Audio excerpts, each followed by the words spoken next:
நம்ம இந்தியாவுடைய தேசிய கீதம், தேசிய விலங்கு, தேசிய பறவை மற்றும் தேசிய பூக்கள் என்னங்கிறத பற்றி நம்ம எல்லாருக்கும் தெரியும்.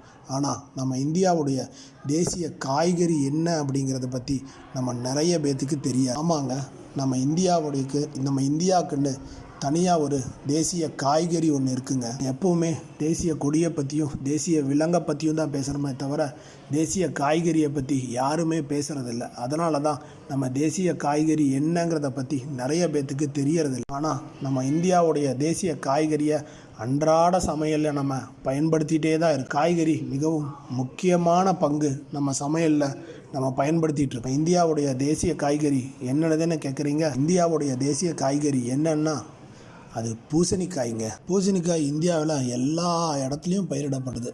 பூசணிக்காய் பயிரிடுவதற்கு ஒரு வளமான மண் தேவையில்லைங்க. பூசணிக்காயோட விலையும் ரொம்ப கம்மி. அது ஒரு தரமான பொக்கிஷமன்னு நம்ம சொல்லலாம். பூசணிக்காயில் வைட்டமின் ஏ சத்து நிறைந்த பூசணிக்காயில் பல்வேறு வகையான வைட்டமின்கள் உடலில் நோய் எதிர்ப்பு சக்தியை இது அதிகரிக்க செய்யுது. பூசணிக்காய் நம்முடைய அன்றாட சமையலில் முக்கிய பங்கு வகிக்கும். வடக்கில், தெற்கில், கிழக்கில், மேற்கில் பூசணிக்காய் எல்லா இடங்களையும் நடைமுறையில் இருக்குது. அதனால தான் பூசணிக்காய் இந்தியாவுடைய தேசிய காய்கறியாக இருக்குது. இவ்வளோ சத்துக்கள் உள்ள பூசணிக்காயை நம்ம அன்றாடம் நம்ம சமையலை சேர்த்துக்கிறது நம்ம உடம்புக்கு ரொம்ப நல்லது.